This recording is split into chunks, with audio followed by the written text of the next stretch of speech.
जय हिंद साथियों, स्वागत है आपका एक बार फिर से इस नई वीडियो में। दोस्तों, जैसा कि आप जानते हैं कि रेलवे के अंदर सब इंस्पेक्टर और कांस्टेबल की वैकेंसी निकलने वाली है और 15 अप्रैल 2024 से इसके फॉर्म शुरू हो रहे हैं। टोटल 4660 वैकेंसी है, जिनमें से काफ़ी वैकेंसी हैं जो कि एक्स सर्विसमैन के लिए भी रिजर्व हैं। तो दोस्तों, आज की इस वीडियो में हम देखेंगे कि जो एग्ज़ाम है उसका पैटर्न क्या आता है, एक्स सर्विसमैन के लिए कितना पॉसिबल है उस एग्ज़ाम को क्रैक करना, किस लेवल का एग्ज़ाम आता है। तो यहाँ पर आज हम डिस्कस करेंगे एक इम्पोर्टेंट टॉपिक के बारे में, और वो टॉपिक है जनरल इंटेलिजेंस एंड रीजनिंग का। तो उस टॉपिक के बारे में देखेंगे कि किस टाइप के क्वेश्चन आ रहे हैं। पिछला जो एग्ज़ाम हुआ है उसके क्वेश्चन आज हम यहाँ पर डिस्कस करेंगे, ताकि आपको अंदाज़ा लग सके कि इस लेवल के क्वेश्चन आ रहे हैं और उस हिसाब से आप अपनी तैयारी शुरू कर सके।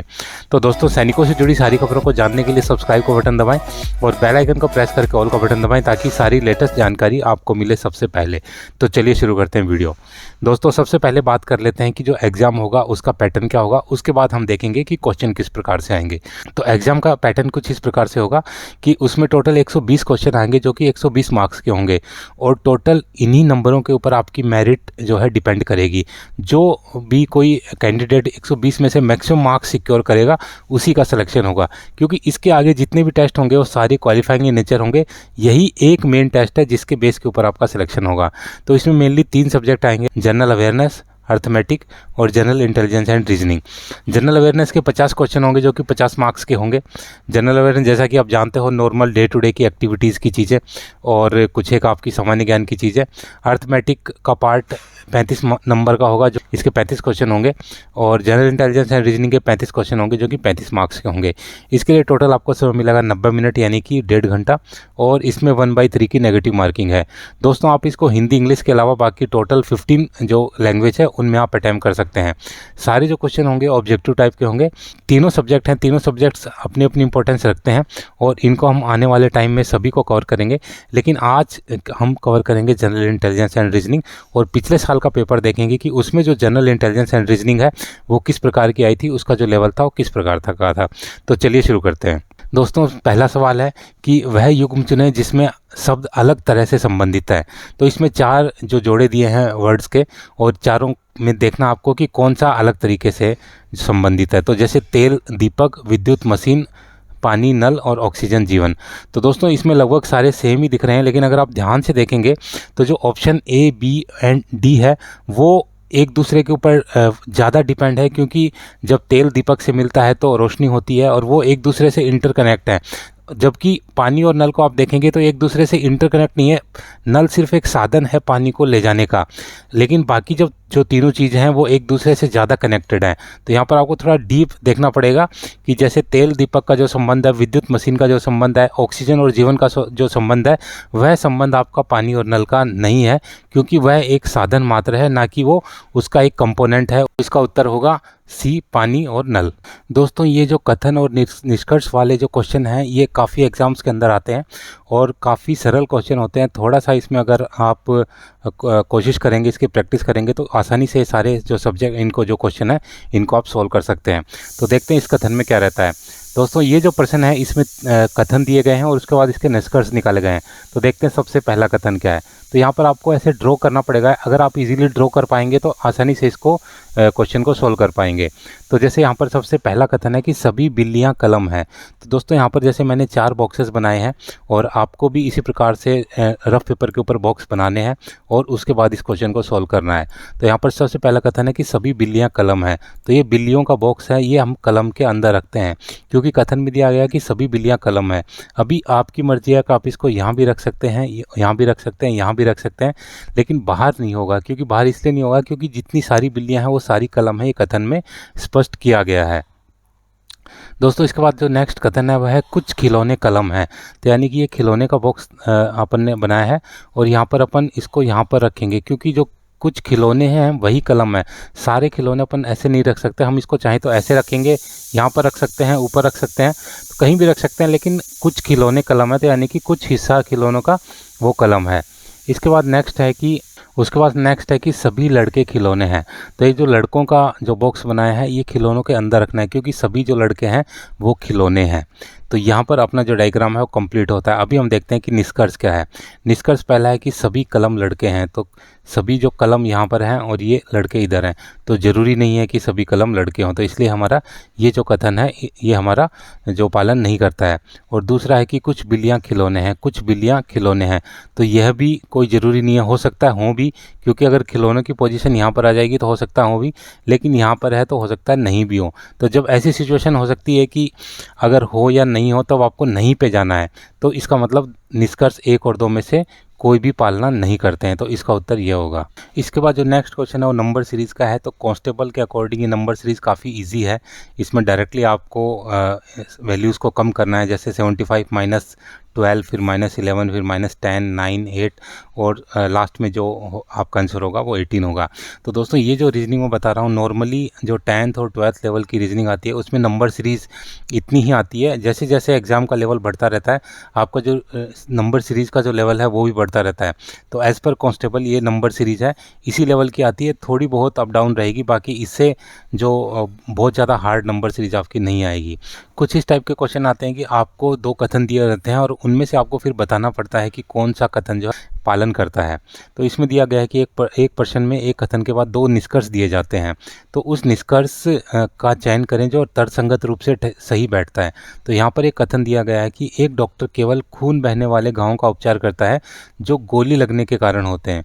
अभी उसके बाद बोला गया है कि एक मरीज नित्या का गंभीर रूप से खून बह रहा है, तो उसके बाद 2 निष्कर्ष दिए गए हैं। इसमें दिया गया है कि जो मरीज़ है उसका खून बह रहा है, लेकिन ये नहीं बताया गया कि वो खून गोली लगने के कारण बह रहा है या बिना गोली लगने के कारण बह रहा है।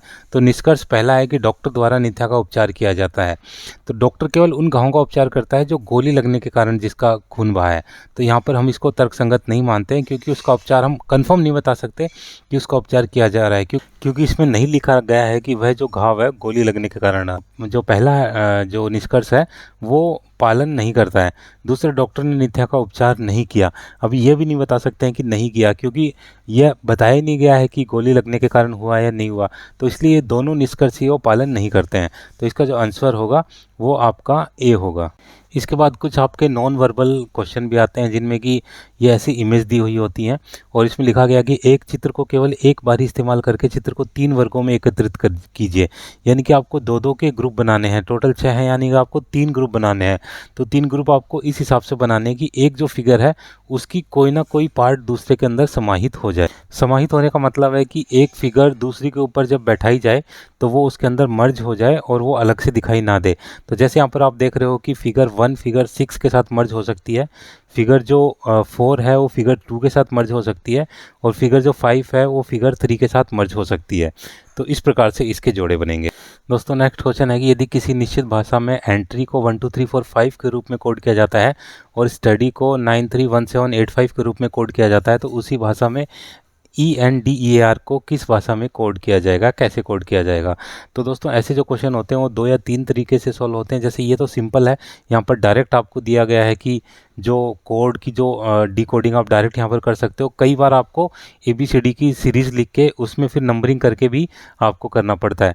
जैसे कि यहाँ पर आप देख रहे हो कि जो आपको ENDER किया जाता है वो सारे कोड आपके ऊपर अवेलेबल है।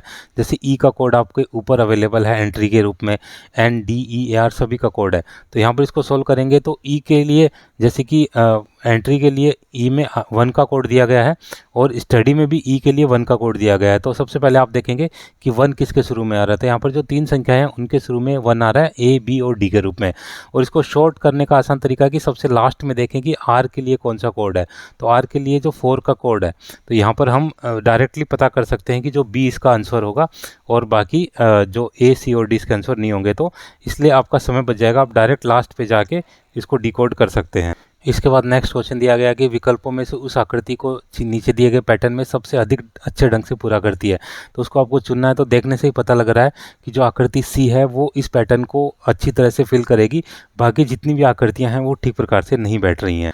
नेक्स्ट क्वेश्चन है कि इस चित्र में केवल एक बार इस्तेमाल करके गए चित्रों के 3 वर्गों में एकत्रित कीजिए। तो जैसे वहाँ पर 2-2 के वर्गों में एकत्रित करना था, यहाँ पर 3-3 के वर्गों में एकत्रित करना है। तो जैसे देखने से ही पता लग रहा है कि आपका जो फिगर 1, 5 और 7 एक जैसी है और जो आपकी फिगर है 268 वो एक प्रकार की है, और फिगर आपकी 349 एक प्रकार की है। तो इसका आंसर आपका बी होगा। इसके बाद नेक्स्ट क्वेश्चन है कि उस विकल्प का चयन कीजिए जो आकृति एक्स के मोड़े हुए रूप के बहुत अधिक समान है। तो आप फर्स्ट में जो आकृति देख रहे हैं एक्स, इसके बाद आप 4 आकृति देख रहे हैं। तो अगर फर्स्ट आकृति को मोड़ा जाए तो वो किसके समान होगी?